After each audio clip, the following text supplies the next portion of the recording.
It was Halloween night, and the streets were filled with laughter, candy wrappers, and costumed children running from house to house.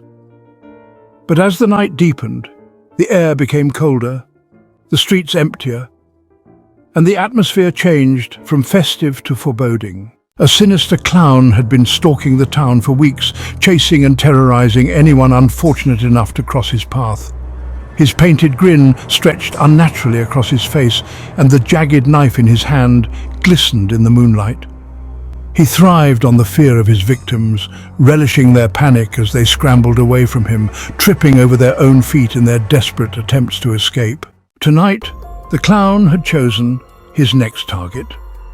He spotted a lone girl walking down a dimly lit alleyway. She seemed perfect, isolated, vulnerable, her back turned to him. He let out a low, menacing chuckle and began his approach, the click of his shoes echoing eerily in the alley. But as the clown got closer, something felt wrong. The girl didn't run. She didn't scream. Instead, she stopped walking, her back still to him, and stood completely still. A small, twisted smile crept across her lips, unseen by the clown.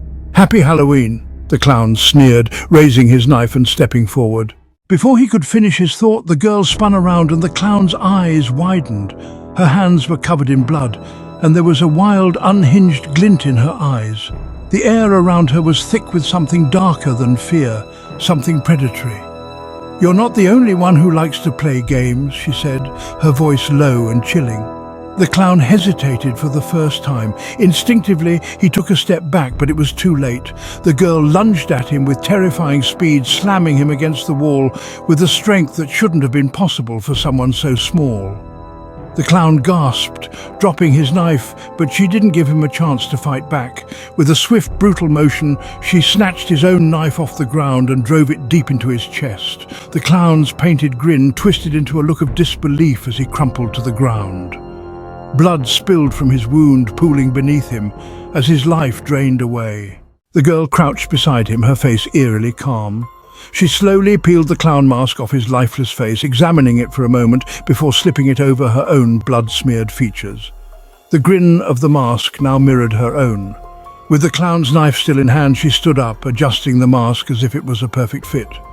Without a glance at the body lying in the alley, she turned and walked away, her silhouette vanishing into the shadows. For the rest of the night, people reported sightings of a clown wandering the streets. But this time, there was something far more terrifying about